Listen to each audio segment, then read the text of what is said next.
Miren qué bonita perspectiva tengo yo desde acá, analizando y viendo qué cantidad, por así decirlo, de pueblo tenemos, no por cantidad de personas, sino de edades. Tenemos adultos, tenemos personas mayores, tenemos jóvenes, niños, bebés, hasta en gestación hay. Entonces, cuando uno ve estas cosas, uno se pone feliz porque la diversidad de un pueblo dice que hay algo muy bueno también, ¿verdad? Pero imagínese usted qué es que hoy llegara la hermana Ruth y se identificara como un bebé y la viéramos con pañal. Sería raro, ¿verdad? O imagínese usted qué es que tal vez el hermano Miguel se identificara como una niña y la veamos con dos colitas. Eso sería extraño. Claro, nos da gracia porque para nosotros pensar en eso es algo cómico porque no está bien, pero es una realidad que se está asomando a nuestro mundo. Véanlo ahora con esto que está sucediendo de los Terian. Chicos o personas que se están creyendo animales y se están autopercibiendo de una manera y la gente se comienza hoy en día a autopercibir de un modo, del otro y de aquello. Y si bien es cierto, es algo social que al final a nosotros lo dejamos pasar y no nos compete porque no nos vamos a poner sobre eso, pero no podemos decir que es algo que esté sucediendo de manera correcta. Sí podemos apañar a lo que es evidente, está habiendo un problema en el ser humano. ¿Por qué? Porque el ser humano está perdiendo su identidad. El ser humano está llegando a pensar que él ya no es ser humano. Y eso va afectando a toda una sociedad en el aspecto de que todo el mundo pierde esa identificación de lo que es. Pero en nuestra vida hay cosas que nos identifican y que determinan qué tipo de personas somos. Por ejemplo, cuando uno es mecánico, uno se identifica como una persona que sabe de mecánica y cualquier persona que tenga un problema sobre esa ente te va a llamar, se va a comunicar contigo. Aquí tenemos hermanos que son enfermeros, doctores, que podemos ir donde ellos. Hay hermanos que saben de psicología, hay hermanos que saben de muchas cosas, de panadería, costurería, de todo tipo de profesiones. Y si yo necesitara preguntar algo en inglés, busco al hermano que es profesor en inglés. ¿Por qué? Porque hay algo que lo identifica entre nosotros y es el hecho es de que lo que él es o lo que ha decidido estudiar o lo que ha decidido formar en su vida demuestra. Pero aparte de eso, también hay más identidades que demuestran que somos nosotros. Por ejemplo, si usted quiere hablar de personas dulces dentro de la iglesia, usted dice, ya sé más o menos qué hermanitos, puede uno mirar así. Personas más serias, entonces ya uno pone la mirada sobre otros hermanos. Y hay cosas también del tipo de comportamiento que tenemos, identifica quiénes somos como personas. Bien, ¿qué tiene que ver todo esto que les estoy diciendo? Pues que en el mundo cristiano es igual. Y yo les quiero hoy invitar a ustedes a que analicemos que hay una identidad dentro del aspecto del cristiano, la cual debe de estar latente. Y yo les quiero decir una cosa, hoy les voy a hacer un anuncio público. Yo les quiero decir abiertamente a ustedes y al mundo entero que yo me autoidentifico como hijo de Dios. No sé cómo se identifique usted, pero la Biblia me enseña que cuando yo soy una persona que ha amado y he obedecido la palabra fiel que me ha redimido de mi Señor, yo soy hijo de Dios. Así que hoy vamos a hablar de la identidad de un hijo de Dios. Y quiero que empecemos esto y que voy a tener un texto apropiado para poder discutirlo un poco y un ejemplo vasto para poder decirnos a nosotros mismos la defensa de dicha identidad. Quiero iniciar con alguna argumentación histórica y terminaré del mismo modo, si Dios me lo permite. Antes, por allá del año 1012, hay muchos documentos, ¿verdad? Y este que les quiero leer del año 1012 después de Cristo, data de la persecución que tenía el cristianismo en el primer siglo. Y si a veces usted y yo decimos, es que es difícil ser cristiano y verse como un cristiano ante una sociedad limitante a la que hay hoy en día, yo quiero que usted observe un ejemplo tangible, evidente, que no escapa. En la carta que le escribía el gobernador Plinio el Joven, Plinio el Joven al emperador Trajano, decía lo siguiente: se les guardaba si eran cristianos. Los que confesaban lo repetían 2 o 3 veces. Bajo amenaza se les castigó. Los que persistían los mandé a ejecutar, pues estaban convencidos de que cualquiera que fuese su fe, su obstinación y su inflexible terquedad merecían castigo. Otros, al ser interrogados, negaron ser cristianos, pero los que persistían en confesarlo fueron condenados. Y es que hubo una acechanza y sigue habiendo a la identidad de ser nosotros, identificarnos como hijos de Dios. Plinio dice a Trajano que él perseguía, y a aquellos que tomaban le decía, usted era cristiano, se le daba oportunidad, se le increpaba 1, 2, 3 veces porque la muerte estaba. ¿Saben qué hacían con los cristianos? Algunos eran puestos en cruces para que siguieran la misma idea de Jesús. Otros, que era lo más común, eran cortadas sus cabezas a filo de espada. Se les ponía sobre un tronco y ahí se les cortaba la cabeza. Otros eran tirados a los leones en plazas públicas para que los devoraran. Dejaban a los leones bien hambrientos y después tiraban entre 20, 15 cristianos a la plaza para que el pueblo viera y se alegraba cómo se los comían.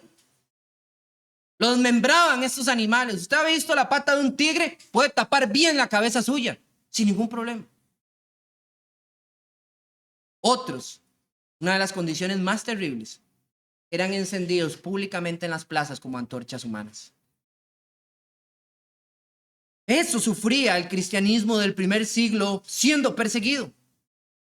Si ellos no dejaban de decir que eran hijos de Dios, su identidad era puesta a prueba, hermanos.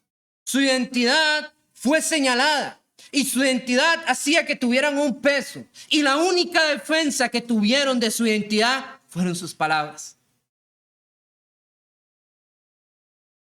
No vieron rayos mágicos y ángeles que devastaran imperios romanos, sino cristianos muriendo todos los días por decir ser lo que eran y por vivir como debían de vivir. Pero no cualquiera entra en esta ideología o en este precepto de lo que estamos hablando. Porque para yo poderme identificar como algo, debo de entender, ¿soy yo ese algo? Esto es importante. Y la palabra de Dios tiene algo para mí enriquecedor en gran manera. Y allá en Juan capítulo 1 versículo 2 dice, mas a todos los que le recibieron, a los que creyeron en su nombre, les dio potestad de ser hechos hijos de Dios. Hay personas que a veces dicen, es que todos somos hijos de Dios, todos podemos identificarnos como hijos de Dios. No, la Biblia no me dice eso. Todos somos su creación y Dios ama a la creación a la que fue destinada a tener un bien bueno, pero nosotros pervertimos el camino. Sin embargo, la Escritura nos dice que es claro, mas todos los que le recibieron, ¿ha recibido usted a Cristo? Los que creyeron en su nombre, ¿ha usted creído en su nombre? Les dio potestad de ser hechos hijos de Dios. Y la palabra es redundante en la idea cognitiva que tiene esto ante un propósito de sentirse en la familia celestial. ¿Saben? Juan 3:5 dice que Jesús, hablando a Nicodemo, es necesario nacer de nuevo. Nacer de nuevo, ¿a través de qué? De las aguas del bautismo. El bautismo tiene un papel esencial para ser un hijo de Dios, para tener una vida nueva, para tener una vida distinta, para determinar y poder señalar quiénes somos. Hechos 2:38 dice que ahí es donde está el perdón de los pecados, en las aguas del bautismo. Cuando usted y yo vemos esto y entendemos por qué somos nuevos. Un bebé nace sin pecado, hermanos. Un cristiano, un hijo de Dios, nace sin pecado. Representa la muerte, la sepultura y la resurrección de Jesucristo. Llevamos en nosotros, a través de las aguas del bautismo, la representación divina de la acción inmortal del amor de Cristo Jesús. Lo dice Romanos capítulo 6, del versículo 3 al 4. Gálatas 3, 26, 27 dice que revestidos en Cristo por el bautismo. Es un hecho. Se puede revisar estas citas. Colosenses 2:12 dice que somos resucitados en el bautismo. Y en el bautismo es un lugar que nos salva. Primera de Pedro capítulo 3 versículo 21. Pero dice que no, y me encanta ese pasaje, porque no es como que usted llega y lo meten en las aguas del bautismo, y si usted tenía acné, o le salió una espinilla, o el pelo era un color, usted sale y es restaurado como nuevo. No. La mente. ¿Y qué les dije desde el inicio? El problema que está sucediendo en nuestro mundo tiene que ver con la mente. Como una nueva conciencia, dice Pedro. Así que, por más de que usted y yo hayamos pasado por el agua del bautismo, si no teníamos bien claro o no sabemos lo que estábamos haciendo, podría ser que tampoco entonces tengamos una identidad como un hijo de Dios. Porque para ser un hijo de Dios, tenemos que saber que somos hijos de Dios. Yo hoy quiero ponerles a ustedes el ejemplo máximo sobre un pináculo inigualable de cómo hoy podemos hablar de tres cosas importantes. Hoy quiero que hablemos de la identidad puesta a prueba. Quiero que hablemos de la defensa de la identidad. Y quiero que hablemos de la victoria de la identidad como hijos de Dios. Quiero que me acompañe a Mateo capítulo 4. En Mateo capítulo 4 no va a ser un texto complicado. Creo que todos los que estamos aquí lo hemos escuchado de una o mil maneras. Y es algo importantísimo de valorar. Y si yo le digo a usted de qué se trata Mateo capítulo 4, muy posiblemente ya usted lo recuerde y usted lo diga. Ahí está el versículo preferido mío, Mateo capítulo 4, versículo 4. ¿Ah? Y se trata de Jesús en el desierto. ¿Adivinen qué? Puesto a prueba. Y el texto dice así, del versículo 1 al versículo 11. Entonces Jesús fue llevado por el Espíritu al desierto para ser tentado por el diablo, y después de haber ayunado 40 días y 40 noches tuvo hambre.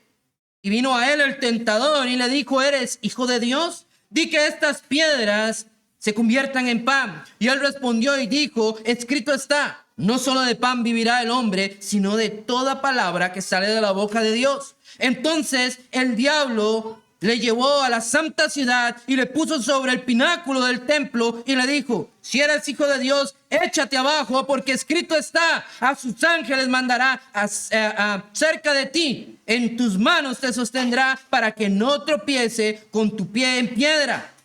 Jesús le dijo: escrito está también, no tentarás al Señor tu Dios. Otra vez le llevó el diablo a un monte alto y le mostró todos los reinos del mundo y la gloria de ellos. Y le dijo: todo esto te daré si postrado me adorares. Entonces Jesús le dijo: vete, Satanás, porque escrito está, el Señor tu Dios adorarás y solo a él servirás. Y el diablo entonces le dejó, y he aquí vinieron ángeles y le servían.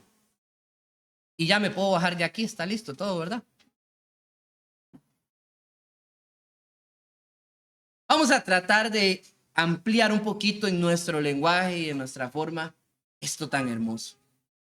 La historia de Jesús en el desierto nos muestra la defensa de una identidad, hermanos, y la victoria de la misma.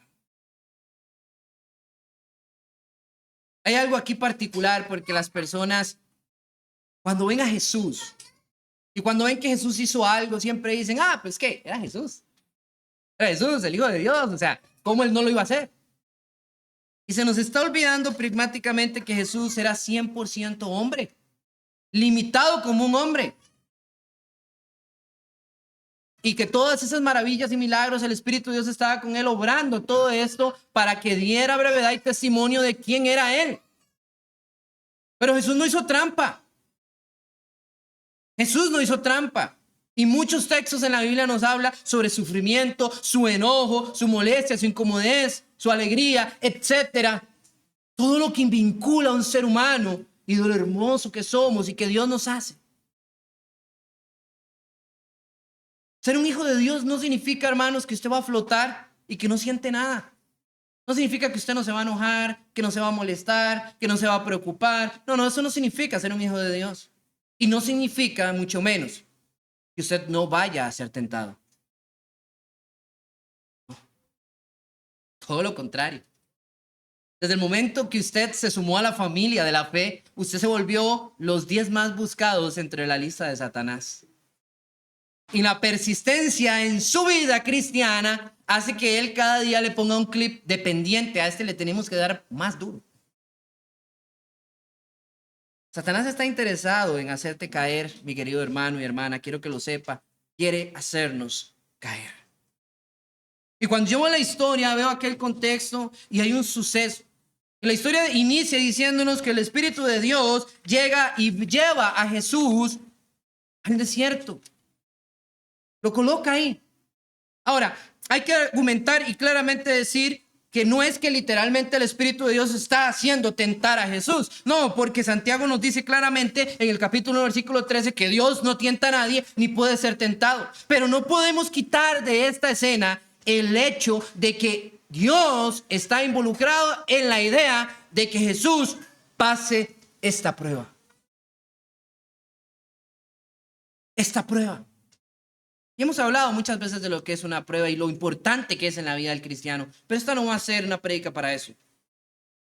Pero no podemos nosotros sacar de la ecuación de que el Señor va a permitir que nosotros entremos en la prueba. Se lo permitió a Job, se lo permitió a Moisés, se lo permitió a Abraham, se lo permitió a todos los grandes hombres y mujeres que en la Biblia están escritos.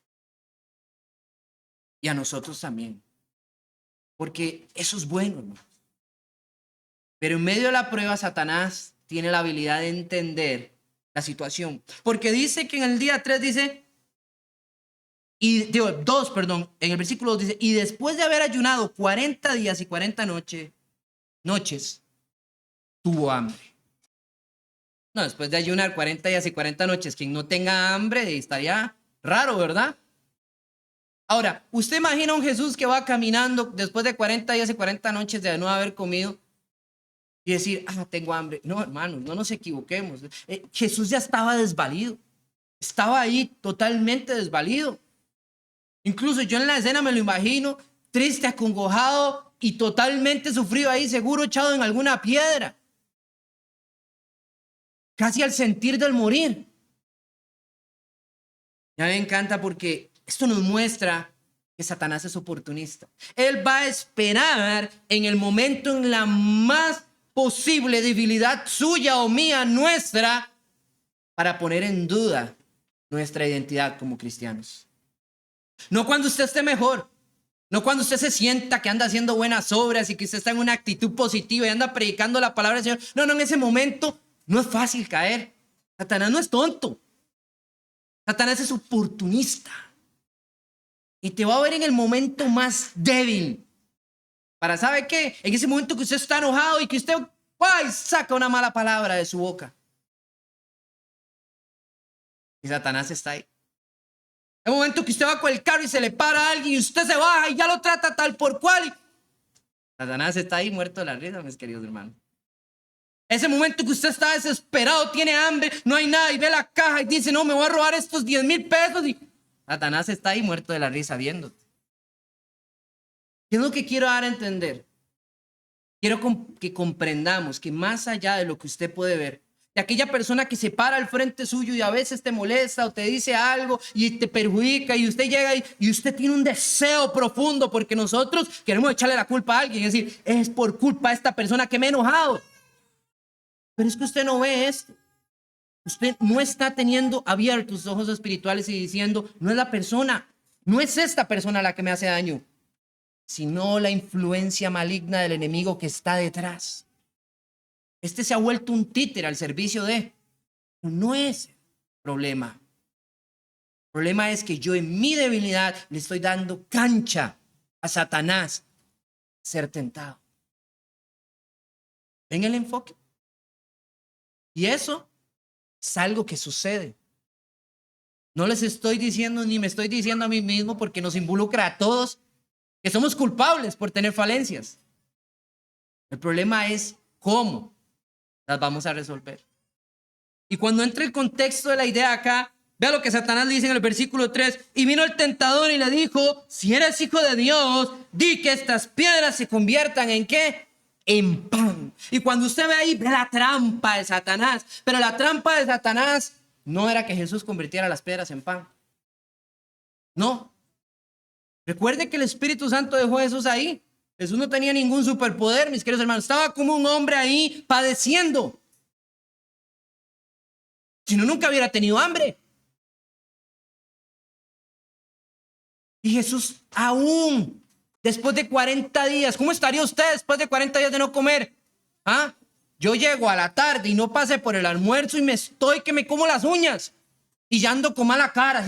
Y la gente me dice, ya los quiero morder. ¿Por qué? Porque estoy enojado. Tengo hambre. Hay gente que no le da por hambre, le da por qué. Ya está desmayado, desvalido. 40 días.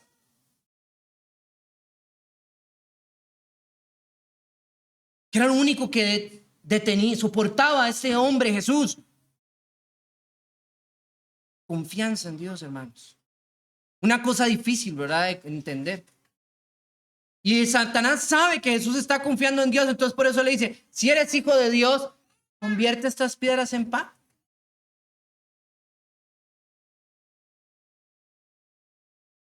La trampa no era las piedras en pan, hermano.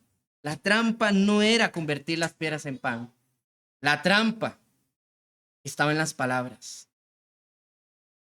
Estaba en las palabras. Cuando usted va un poquito atrás, en el capítulo 3, el versículo 13 al 17, ve lo que sucedió antes de que Jesús llegara al desierto. Y dice así, entonces Jesús vino a Galilea, Juan al Jordán, para ser bautizado por él. ¿Para qué? Bautizado, wow. ¿Por qué empezamos hablando de eso, verdad? Entonces dice, mas Juan se lo ponía diciendo, yo necesito ser bautizado por ti y tú vienes a mí. Yo también me hubiera puesto, seguramente.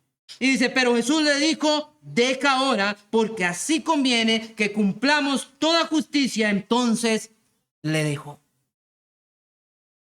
Y Jesús, después de que fue bautizado, subió luego del agua, y aquí los cielos fueron abiertos, y vio al Espíritu de Dios que descendía como paloma y venía sobre él. Y hubo una voz del cielo que decía, este es mi Hijo amado, en quien tengo complacencia. ¿Quién había dicho que Jesús era el Hijo de Dios? Dios el Padre. El bautismo de Jesús es la manifestación de las tres divinas personas: el Espíritu Santo, el Hijo Jesucristo y el Padre Celestial. Ahí estaban las tres activamente, y el Padre hizo una declaración pública: este es mi Hijo amado, en quien tengo complacencia. Acto siguiente, Satanás cuestiona esta dicha afirmación. Si eres el Hijo de Dios, dice, convierte estas piedras en pan. ¿Ven el punto? ¿Qué estaba poniendo a prueba Satanás? No el poder de Jesús, su identidad como Hijo de Dios. La identidad de Jesús es la que Satanás estaba poniendo a prueba. Usted y yo a veces vemos la escena y diramos, y solo vemos las piedras y la idea de pan. No, hay mucho más en juego aquí, hermanos, que simplemente un bocado de comida a la boca. ¿Y qué tan importante es? ¿Qué tan importante es su identidad y la mía como cristianos? Veámoslo a través de la figura de Jesús. Al borde de la muerte. Eso es lo que está pasando con Jesús. Jesús está al borde de la muerte. No ha comido y muy posiblemente va a morir físicamente como cualquier otro ser humano. Y Satanás lo sabe. Y es en ese momento en el que pone en duda. ¿Eh? ¿Qué pasa con tu vida, hermano? Cuando estás en un problema, en una situación y dices, Señor, oré por esto y tú no me cumples. Me encanta Pablo respondiendo allá, bástate en mi gracia, dice el Señor. Qué respuesta, ¿verdad? O sea, calmadito, usted siga confiando. ¿No lo ve? No importa, porque mi poder se perfecciona en la debilidad. Wow, ¿cómo podemos apreciar esto si nunca queremos estar en la debilidad? Todo el tiempo queremos ser fuertes, poderosos, pero nunca débiles. Entonces, ¿cómo podemos ser perfeccionados en el poder de Dios si necesitamos ser débiles? Entonces, ven que la prueba es tan importante en nuestra vida. Y eso exactamente lo entiende más Satanás que usted y que yo como hijos de Dios. Entonces, la escena acá nos proyecta algo que es impactante. Pero bien, ya entendimos, ok, hermano, ya comprendimos que definitivamente nuestra identidad va a estar puesta a prueba. Yo quiero decir que soy hijo de Dios, lo digo, pero eso sí, va a ser puesto a prueba. Porque recuerden que la paja y el trigo crecen juntas, pero ¿qué es cada qué? Solamente se demuestra con su crecimiento. Así que va a ser puesta a prueba nuestra identidad como hijos de Dios. ¿Y qué hacer? Vaya que el ejemplo nos es vasto también para decir cómo debemos de defender nuestra identidad como hijos de Dios. Y el texto continúa y usted va a ver, porque me encantan las situaciones de lo que está pasando acá. Y Jesús, la respuesta que le da a Satanás es impactante, hermano. Jesús lo que le dice es, escrito está. ¿Ah? Escrito está. Jesús no sacó un rayo y le dijo, Satanás, púdrete en el infierno, cuachis. Y le pegó un rayo como un superpoder, como en las películas de Marvel. ¿Ah? O no llegó y dijo, ángeles, mátenlo. Como queremos a veces, que todo sea una escena impactante. No, le dijo a Satanás, oiga, una de las guerras más épicas, más poderosas del universo existente, no este mísero planeta, del universo existente, Jesús versus Satanás, cara a cara. ¿Y con qué fue la defensa de Jesús?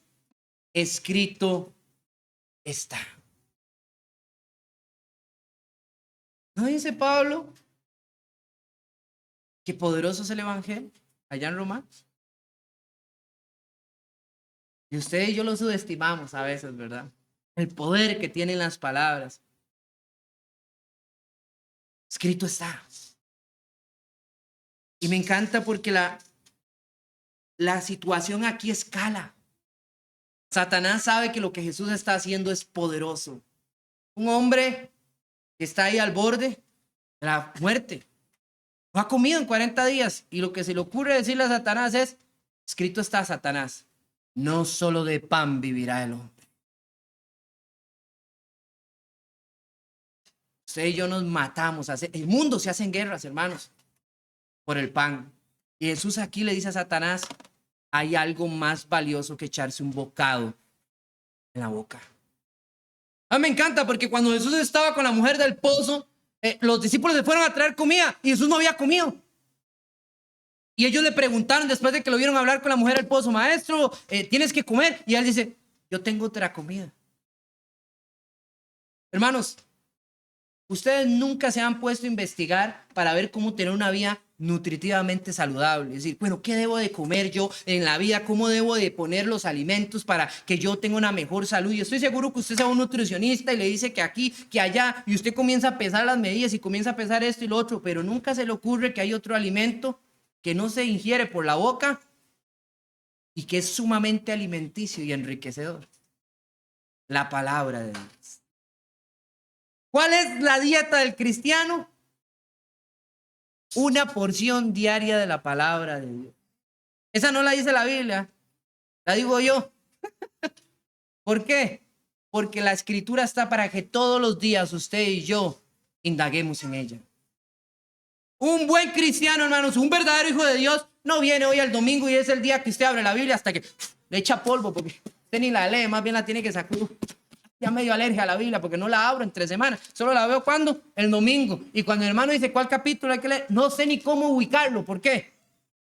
Yo eso lo sé, hermanos. Cuando una persona viene nueva a la iglesia, cuando está aprendiendo, pero una persona que ya tiene 10, 15 años de estar como hijo de Dios y no sabe ni siquiera ubicar un versículo, ¿qué me dice a mí? No usa su Biblia. Digo, cuando yo veo Biblias que no están rayadas, que sus hojas no están desbarataditas, que no está como quien dice uno, aquí en buen tico echa leña.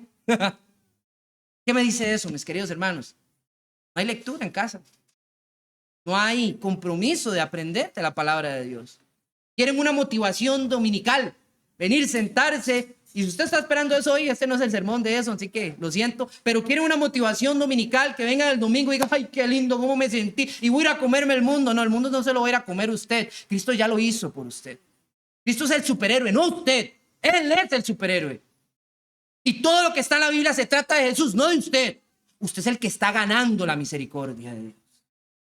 Usted está aquí y yo por gracia. Y si de verdad entendemos esa gracia, deberíamos de estar más anuentes a saber cómo defendernos de los dardos del enemigo. Escrito estás. Sí le dice Jesús a Satanás, y utiliza Deuteronomio capítulo 8 versículo 3 del diálogo que tenía Moisés con el pueblo en cuanto a las complicaciones que venían dando, y sabía que iba a suceder. Pero entonces Satanás, porque más sabe Satanás por viejo que por diablo, dice, bueno, el problema va a ser por este lado. Bueno, escrito está, Jesús. Y se lo lleva, ¿verdad? ¿A dónde? Ahí arriba del templo. Wow, vean el poderío de Satanás, que a veces uno dice, no, Satanás tomó a Jesús, un hombre convaleciente ahí en ese momento, de cierto modo, y se lo llevó y lo puso en el pináculo del templo, en el lugar más alto, y le dice, tírate. ¿Por qué no lo tiró Satanás? Tírate. Pues si Satanás hubiera matado a Jesús, no podía ser. Ahí él sabía que donde él tratara de hacer eso le iba a ir mal. Porque se atreve a citar lo que él sabe que sería un problema para él, pero quiere hacer que Jesús sea el que caiga en la trampilla. Otra vez, si eres el Hijo de Dios, tírate, no te va a pasar nada, ¿no está? Y le cita perfectamente el Salmo 91, versículo 11 al 12. El problema es que Satanás lo aplica de una manera incorrecta. No tropiece tu pie en piedra. Esa era la idea del Salmo 91 en esa contextualización. Oh. Y vemos a muchas personas hoy en día que cogen cualquier versículo bíblico y lo contextualizan donde a ellos se les ocurra y dicen, vean, y no falta quien, ay, Jesús lloró. Por eso en los funerales hay que llorar. Si usted no llora, no es usted un cristiano. Porque Jesús lloró. Contextualizar, sacar de la idea lo que la palabra de Dios realmente está diciendo es un camino de gente que su mente está llena de una entidad satánica. ¿Y qué quiero decir con eso? Están guiados por la mentira, porque Satanás es el padre de la mentira. Y todo el que miente es ¿qué? Su hijo. No lo dijo Jesucristo a los fariseos. Vosotros sois hijos de vuestro padre el diablo. ¿Por qué? Porque mentís.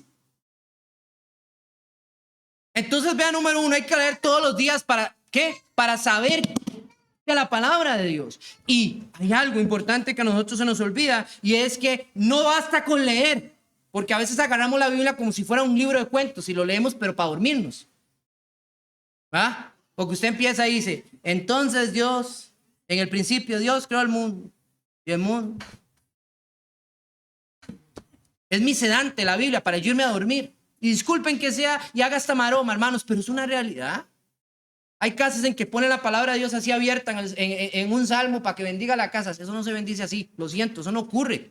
Bendiga la casa personal, que es su cuerpo, hablando de su mente, específicamente su corazón. Lea la Biblia, pero no solo la lea como si fuera un libro de cuentos, sino que escudriñenla, hermanos.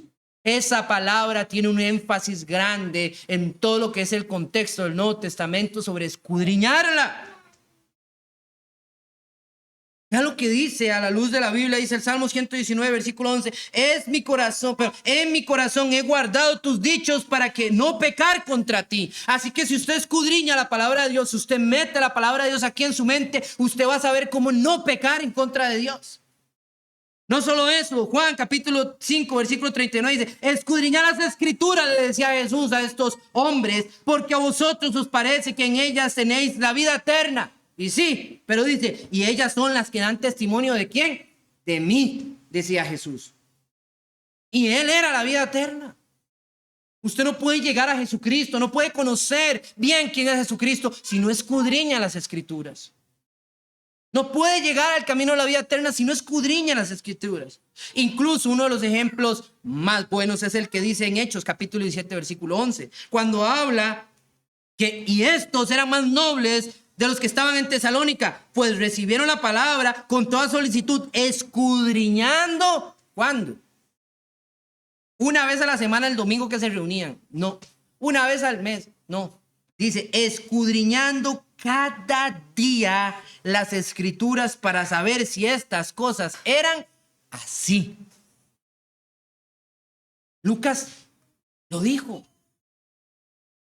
sea, la llegada de Pablo no fue como, ay, le creemos. No, hermanos, hay que poner las cosas en duda. ¿Por qué el mundo está lleno de tantas creencias? Porque falta gente crítica que lea la Biblia y quiera pegarse a vivir la vida como dice la Escritura y no como el contexto humano mejor le parezca. Muchas personas me han preguntado, hermano, ¿pero por qué existen tantas religiones? Simple, porque el hombre toma la palabra de Dios, lo que él quiere, y toma el humanismo de la vida de uno como ser y lo quiere combinar. Quiere vivir una vida todos los días que se vea medio socialmente bien delante de Dios y así un poquito la moralidad interna le justifica. Sentirme bien. Yo creo en Dios, pero quiero sentirme bien con Dios, pero quiero sentirme bien conmigo. Y eso es lo que ha hecho la situación. La falta de apego escritural es lo que ha hecho que hoy tengamos un disque cristianismo modernizado. Una afluencia increíble. ¿Cuántos? Ahora usted llega y dice, ¿usted qué dice? Soy cristiano. ¿Cuál? ¿De qué religión? Ya la gente se la sabe. Yo le digo más bien a la gente, yo no soy ni esto, ni esto, ni esto, ni esto, ni esto, ni esto, ni esto, ni esto. ¿Y entonces qué es? Cristiano. Volvimos al mismo punto. Hombres y mujeres del libro. Del libro. No del criterio o del sentimiento humano. Basta, hermanos, de decir que yo personalmente les diría, hay muchas cosas que dice en la Biblia que a mí no quisiera hacer, no me quisiera someter a eso. Yo a veces quisiera vivir mi vida como yo quiero y no como la Biblia dice, pero ¿saben qué tengo que hacer? Vivirla como la Biblia dice. Y eso es que despojo de mí esa condición que quiere hacer simple y sencillamente sus propias concupiscencias. Y me entrego a la voluntad de Dios. ¿Y por qué digo esto, hermanos? Porque este es exactamente el conflicto que hay aquí con Satanás y Jesús. Satanás quiere que Jesús haga algo que a él le beneficie, pero Jesús lo único que le hace es responder ¿con qué? Con Biblia. Entonces, 3 veces Jesús le respondió acá a Satanás, citándole Deuteronomio. Y después vamos a ver, ¿verdad? Que Satanás se lo lleva a un monte y lo coloca ahí y ya ahora cambia la ecuación. Si postrado me adorares, yo te daré todos estos reinos. Y mucha gente dice, ay, que Satanás más mentiroso. No, tenía razón. Ahí es el único momento en el que dijo, no que se los diera a Jesús, eso era mentira, pero de que sí le pertenecían. Satanás era el dueño del mundo conocido en ese momento. ¿Por qué? Porque lo había dominado con su influencia satánica. ¿Qué estaba haciendo Jesús en ese momento? Venir a arrebatarle ese poder. ¿Lo quieres, Jesús? Tú viniste por esto, ok, ya entendimos. Te lo doy. Solo acabemos con todo. Póstrate. Si usted se pone a analizar el contexto en el que Jesús, sabiendo y entendiendo lo que iba a padecer, ¿qué era mejor? ¿Inclinarse en ese momento y tomar la autoridad del mundo o ir a padecer en una cruz con todo lo que le iba a pasar? Pero no era como él quería. ¿Era como qué? Como el Padre había indicado que serían las cosas. Por eso en el jardín de Getsemaní él dice, si pues pasa de mí esta copa. En lo humano, hermanos. Jesús no quería experimentar eso de cierto modo y muchas cosas más. Yo señalaría algo más en la cruz, pero no es el momento. Lo que quiero decir es que Satanás lleva la ecuación más arriba. ¿Y Jesús qué vuelve a decir? Lo mismo, Deuteronomio. Y él le dice básicamente en el versículo 5, perdón, en el versículo 10, entonces Jesús le dijo, vete, Satanás, porque escrito está, al Señor tu Dios adorarás y solo a Él ¿qué? Servirás. Pero a veces nosotros nos encontramos sirviéndole al diablo, hermanos. Usted dice, yo adoro a Dios, pero usted no se da cuenta y sirve al diablo. Porque cuando usted anda involucrado en chismes, ¿a quién le está sirviendo? Al diablo. Cuando usted anda robando, ¿a quién le está sirviendo? Al diablo. Cuando usted anda diciendo malas palabras, ¿a quién le está sirviendo? Al diablo. porque lo único que está diciendo es usted, hijo de Dios, que hace todas estas cosas. ¿Y sabe qué dice la sociedad del mundo? Vale que es cristiano, ¿verdad? No dicen, vale que don tal, doña tal, se porta bien. No, dice, vale que es cristiano. ¿A la culpa se la echan a Jesús? No usted. Y eso es a lo que abonamos con nuestro mal servir. Es triste, ¿verdad? Pero si fuéramos personas que ante la situación y ante la complicación de vida respondiéramos con la palabra de Dios. Me encanta, yo he hablado con varios hermanos y tengo dos específicos que cuando usted le hace una pregunta, lo primero que dice es, vamos a ver qué dice la Biblia sobre esto. Y vamos directamente a la Biblia. Y cuando usted llega y ve, ahí está. Tiene respuesta. Y no respuesta humana, respuesta divina, que es mucho mejor. Y Jesús se sometió a las reglas y a las normas de la palabra de Dios, aunque Él fuese Dios. Y si Él lo hizo, ¿qué hace que usted y yo nos podamos brincar esa barda? Nada, mis queridos hermanos. Y esto es algo interesante. Y es finalmente acá. Y el diablo entonces le dejó, dice el versículo 11. Y he aquí, vinieron ángeles y le servían. Solo hasta el final usted se dará cuenta que valió la pena. No en el momento, en la problemática. No, Jesús no sacó rayos, ¿verdad? No tuvo superpoderes, no hizo algo complicado, no cambió la escena, no llegó, le puso una espada a Satanás envuelta en fuego y lo sometió en una piedra. No, solamente respondió con la escritura y dejó que el Padre se hiciera.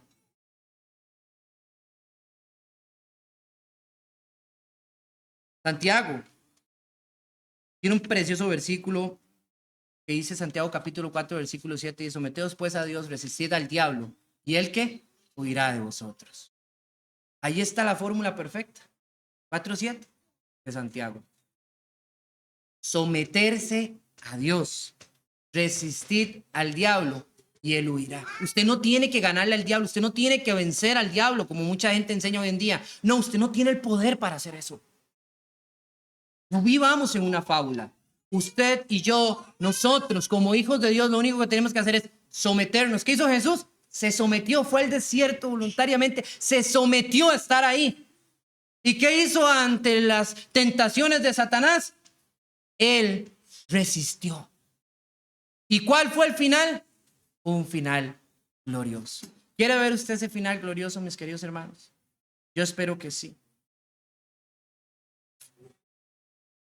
Pensaba despedirme con una invitación, pero ahora lo voy a hacer de otra manera.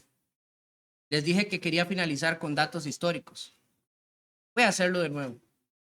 Hay un libro, un compendio de libro, por ahí anda, no me recuerdo bien el título, que habla de muchas historias de lo que sufrieron los cristianos en el primer siglo. Historias de cómo ellos murieron con tal de no claudicar al decir que eran hijos de Dios, al decir que eran ¿qué? Cristianos, que creían en Cristo. Y esta historia siempre me ha encantado. Es la historia de dos hombres que estaban dentro de un grupo de cristianos y que se registró. Y dice que uno de ellos estaba dudando, porque al ver cómo los sacaban y los estaban colocando en un palo y prendían fuego y quemaban, imagínese usted cómo ardía la gente en ese tiempo. A veces la gente no analiza que quemar a una persona no era algo agradable. Si usted se pone a analizar, el cuerpo del ser humano es 70% agua. ¿Y qué es lo primero que va a hervir? El agua, su sangre. Hay muchas cosas líquidas en nuestro cuerpo. Y es algo horrible, hermanos. La muerte por tortura de quema era algo horrible. Y entonces se tomaba en cuenta esta idea. ¿Y qué pasaba? Que habían dos hombres esperando ser quemados, pero los ponían con vista a que ellos pudieran observar a los demás para que así tuvieran miedo y entonces negaran a Jesús. Es lo que hacían los romanos. Negar a Jesús al ver a los otros quemarse, pegar gritos. ¿Usted sabe cómo puede ser un grito de eso? Entonces los dejaban ahí viendo. Y dice que uno de estos estaba flaqueando y le decía al otro, hermano, yo creo que voy a desistir. No, tengo miedo de morir. Y él le dice, hermano, no puede usted dejar de desistir. Usted tiene que ir a la muerte por Jesús. Y él le decía, es que valdrá la pena. Realmente valdrá la pena. O sea, yo no vi a Jesús. Valdrá la pena. Y él le dice, yo estoy seguro que vale la pena, yo sé en lo que he creído. Y dice que entre esta discusión llegaron a un nuevo acuerdo. Y aquel que era constante le decía, vea, vamos a hacer algo, yo voy a ir primero. Y si vale la pena soportar el dolor y el sufrimiento que va a ser quemado vivo, por la gracia de Dios, yo no sé cómo, pero como yo pueda, voy a levantar una mano.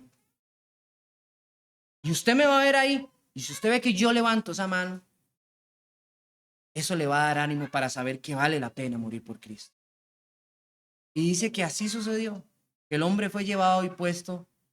Y aquel que estaba en la cárcel, que estaba oyendo, no quería asomarse porque estaba siendo demasiado impactante y comenzó a escuchar los gritos de su hermano. Y dice que al escucharlos él estaba ahí y con la indecisión, miro o no miro, pero había una ansiedad de, tengo que hacerlo, es nuestro compromiso.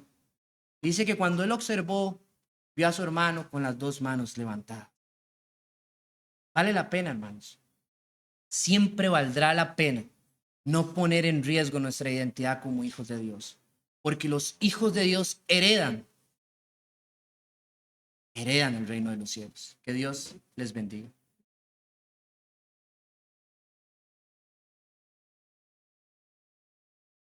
Cerca de ti, Señor.